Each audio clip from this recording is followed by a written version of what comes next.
I urgently reached out to Edward, explaining that our parents were severely ill and that he needed to return home right away. Despite my earnest appeals, Edward dismissed my concerns coldly, insisting he was too busy with a work trip and accused me of overreacting. He ended the call abruptly, ignoring my attempts to keep him on the line. 4 weeks later, when Edward returned home, indifferent, I had to inform him that he had missed both of our parents' funerals. Confused and shaken, Edward couldn't believe what I was saying, thinking it was a cruel joke. I reminded him of the call I made about our parents' critical health condition, leaving him speechless and filled with regret. My name is Janet Rachel, a 51-year-old who has dedicated her life to her family, stepping away from a promising career in administration after getting married. My journey with Edward began in college through a shared interest in paddle. Although our initial interactions were anything but friendly, Edward, then the paddle club leader and focused on national competitions, was harsh and demanding, not caring for one's experience but only their skill. As a beginner, I struggled under his strict coaching, often relegated to merely picking up paddle balls after failing to meet his high expectations. However, driven by determination and a bit of frustration, I practiced tirelessly in private. This persistence eventually paid off dramatically during 2 practice sessions.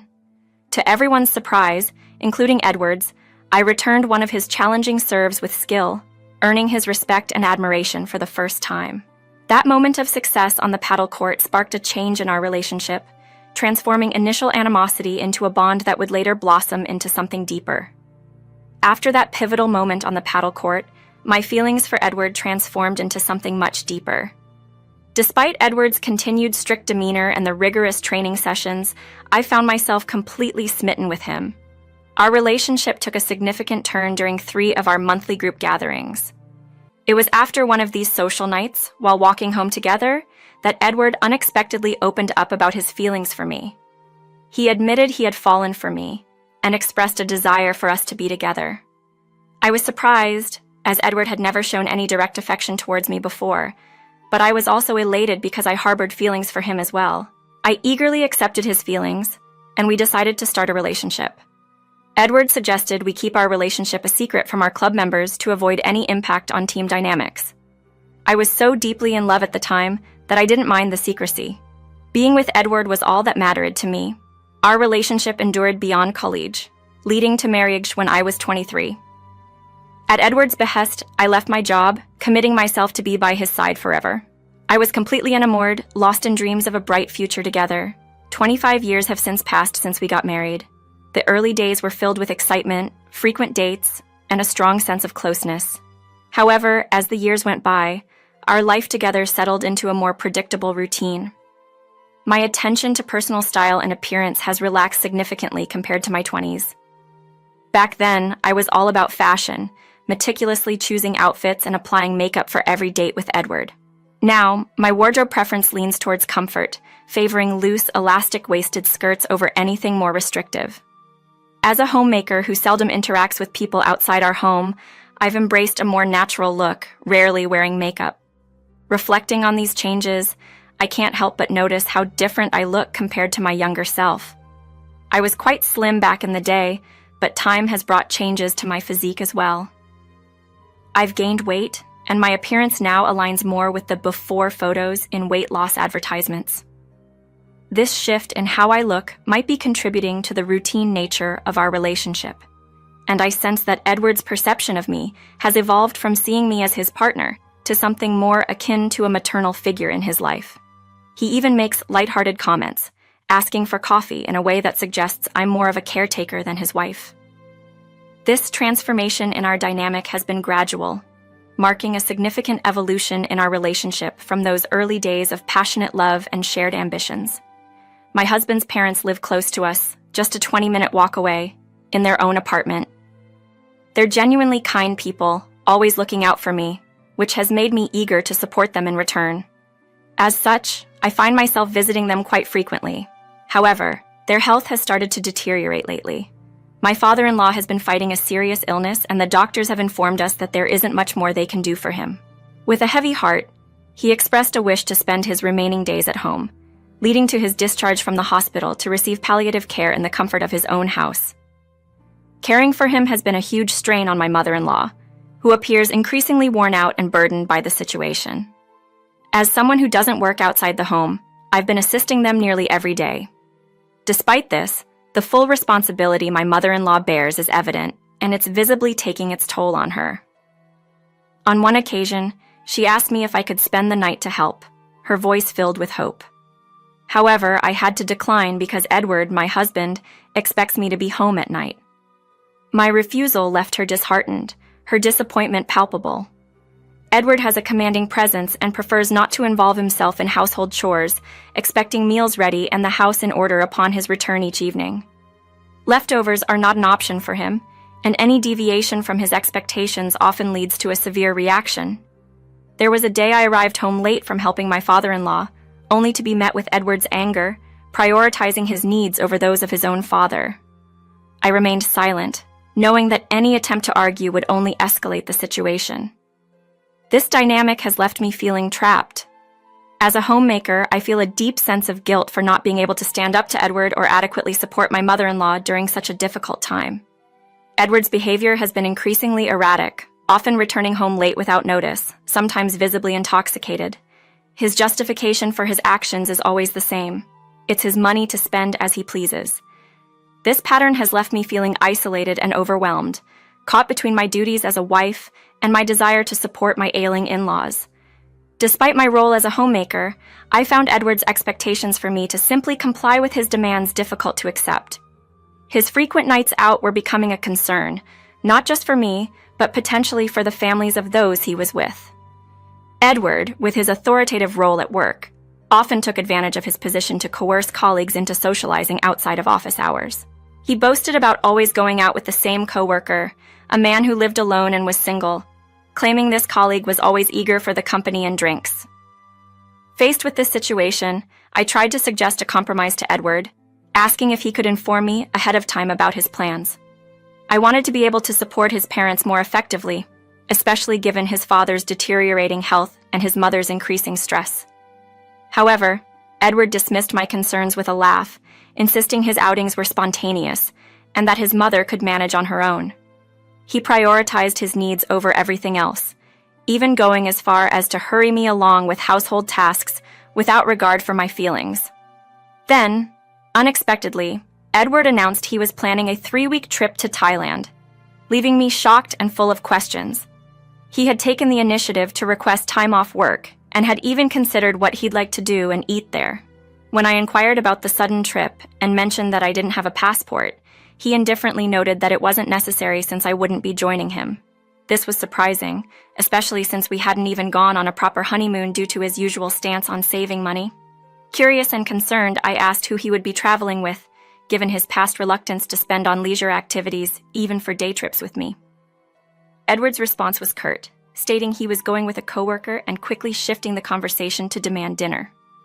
I understood that pushing for more details would likely lead to an argument, leaving me frustrated yet resigned to prepare dinner as he wished.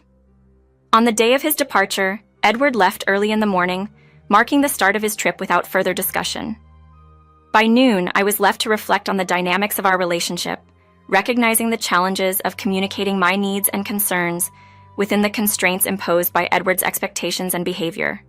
In a state of urgency, I found myself dialing Edward's number, only to be met with impatience. "What do you want? I'm about to board a plane," he retorted, irritation clear in his voice. I pleaded with him, explaining the dire situation of his parents' health and urging him to reconsider his trip. Despite the possibility of him not having boarded yet, Edward dismissed my concerns coldly, claiming he was on vacation and insisting I deal with the situation myself. His lack of empathy was palpable as he hung up, leaving my calls unanswered thereafter. Murmuring a promise of regret to myself, I waited for his return. 3 weeks later, Edward came back, seemingly unaffected by the events that had transpired in his absence. When I confronted him with the news of his parents' passing, he reacted with disbelief, questioning me as though I was playing a cruel joke. I explained with a heavy heart the sequence of events that led to his parents' critical state and their subsequent deaths. Despite my regular visits and efforts to care for them, their sudden deterioration was something I couldn't prevent, leaving me with a deep sense of guilt and regret. My anger towards Edward grew, fueled by the memory of his parents' suffering and his blatant disregard for them. It was clear that Edward had always placed his own desires above the needs of his family, a fact that became even more glaring in the face of such tragedy. As I confronted him, accusing him of prioritizing a leisure trip over the well-being of his own parents, Edward's silence spoke volumes. He seemed unable to face the reality of his choices and the consequences they wrought. In that moment, my disappointment and frustration with Edward were overwhelming. The stark contrast between his carefree demeanor upon returning from vacation and the grave situation at home underscored the profound selfishness of his actions. My heart ached not only for the loss of my in-laws, but also for the realization that the man I had hoped would stand by me in times of need had chosen himself over everything else. Confronting Edward with a hint of sarcasm, I watched as he fell silent, prompting me to probe further about his recent 4-week getaway, insinuating it was with a lover. Edward, seemingly defeated, admitted to his affair with Donna, a coworker younger than me, who, in his words, brought him comfort unlike anything I could. His confessions revealed his late nights were not just overtimes, but time spent with Donna. Edward, thinking I was passively accepting his betrayal, boasted about Donna's qualities in comparison to mine, arrogantly undermining my worth. His next words were even more shocking. With his parents no longer around to object, Edward bluntly suggested a divorce, envisioning a future where he could live with Donna in our home, effectively telling me to leave. This proposal shook me to the core. Having dedicated my life to being a homemaker at Edward's request, I found myself without a personal income and lacking the confidence to start anew. Yet, the realization that Edward had chosen his mistress over attending to his ailing parents was the final straw, pushing me to decide to leave him for good. With a firm resolve, I left our home with only essential belongings and soon found refuge in a budget motel. A week into my new reality, Edward's call disrupted my peace, his voice laced with panic over a missing checkbook. Unfazed, I informed him that the financial documents and accounts under his name were left untouched at home. The only checkbook I had taken was in my name, filled with personal savings and gifts from my family, not subject to our joint property. Edward's desperation was evident as he revealed his financial recklessness, having blown through his recent salary and bonus on the trip. He had hoped to dip into my savings to cover his extravagance. Until now, I had never hidden my financial status from Edward, but it became clear he had taken for granted access to my resources. As he scrambled to resolve his monetary shortfall, I detachedly suggested he seek an advance from his paycheck, reinforcing my independence and his need to face the consequences of his actions alone. I firmly refused Edward's plea for assistance, then decided to enlighten him about his parents' financial situation. I explained that he shouldn't expect any significant inheritance since his parents had been reeling on their pensions, and the expenses for his father's health care had consumed nearly all their resources. I also warned him about the necessity to vacate his parents' rental apartment to avoid further rent charges. Their financial struggle was evident, with every month being a challenge to balance the rent and healthcare costs. Edward, caught off guard by this reality, could hardly believe what I was saying. Seizing the moment to assert my independence, I cheerfully informed him that he was on his own, as I had no obligation to support him any longer. His response, filled with disbelief and desperation, betrayed his precarious financial situation and the loss of any familial support after his parents' passing. Despite his pleas and accusations of heartlessness, I remained unmoved. Edward's previous actions, especially his affair, and the manner in which he had expelled me from our home without consideration for my financial well-being, had depleted any empathy I might have had for him. Laughing at his plight, I reminded him that his current predicament was a direct result of his infidelity and decisions. Edward's concern about the potential fallout at work if his affair with Donna was exposed only highlighted the mess he had created for himself. I made it clear that Donna and Edward were the architects of their own downfall, and their loss of social standing was of no concern to me. Edward's last-ditch plea for assistance, acknowledging his mistakes, failed to sway me. I definitively ended the call with a warning of regret, sealing the end of any obligations I had towards him. Our divorce eventually proceeded. Edward, initially hesitant due to financial concerns and likely the implications of his actions becoming public, was finally convinced by legal counsel. The divorce marked the closure of a chapter defined by betrayal and financial recklessness, allowing me to move forward independently from the turmoil Edward had brought into my life.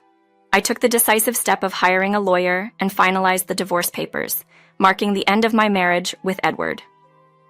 Despite his usual arrogance towards me and my in-laws, Edward's demeanor changed drastically in the presence of our lawyer. His inability to assert himself in such a professional setting led to him being easily directed during the divorce proceedings. The outcome was favorable for me, resulting in an equitable division of our assets, largely due to my lawyer's expertise. Edward, having squandered most of his savings on a lavish trip with Donna, found himself in a financially precarious position. Following the divorce, Edward's situation worsened. Struggling to make ends meet, he faced the additional burdens of clearing out and covering the rental costs for my in-laws' apartment. Donna, who initially pursued Edward for her own professional gains, ended their relationship once the affair came to light, and Edward faced professional repercussions. With his demotion and Donna's transfer to a distant branch, she saw no further use for him, leaving Edward even more isolated. Feeling out of place at work and abandoned by Donna, Edward sought to reconnect with me, albeit indirectly through our lawyer. His attempts to win me back and his requests for financial assistance were relayed to me by the attorney, who couldn't help but find humor in Edward's desperate situation. Edward's entreaties, especially his plea for money citing his dire financial straits, only underscored his desperation and inability to manage his life post-divorce. This turn of events has left Edward facing a challenging future, a stark contrast to the life we once shared. His actions, driven by short-sighted decisions and a lack of foresight, have culminated in a situation of his own making.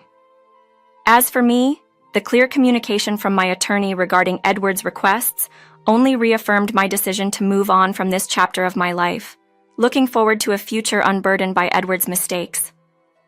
Witnessing Edward's difficulties brings a certain sense of justice to the whole ordeal, especially after learning about Donna's true intentions through my lawyer. Donna admitted that she was more interested in the perks of being with Edward than the man himself. She confessed to enjoying the financial benefits during their time together, but expressed regret for her actions, acknowledging that her interest was never genuinely about Edward, but rather his status. It's disheartening to see Edward so enamored with someone whose affection was so conditional, and there's a part of me that can't help but feel a sense of vindication watching the consequences of his choices unfold. In the midst of this chaos, I've taken steps to reinvent my life. I decided to re-enter the workforce and landed a part-time job at a local convenience store. It's a brand new experience for me, diving into customer service for the first time. Far from what I expected, I've found the job to be quite enjoyable. The concern I had about the physical demands of being on my feet all day quickly dissipated as I found myself immersed in the varied tasks, from manning the register to managing inventory and preparing snacks. The role also allows me to apply my knack for tidiness and organization to the store's upkeep. My manager has even hinted at the possibility of me securing a permanent position, citing examples of others who have successfully made such a transition. This opportunity has been a beacon of hope in what I initially feared would be a dim future post-divorce. Now in my 50s, I see this period not as a decline, but as a midpoint full of potential. The end of my marriage, rather than being a setback, has become a launch pad for new beginnings and adventures. I'm excited to see what lies ahead, determined to embrace life's opportunities with optimism and enthusiasm. This mindset shift has been empowering, and I'm eager to continue exploring what life has to offer, moving forward with a renewed sense of purpose and joy.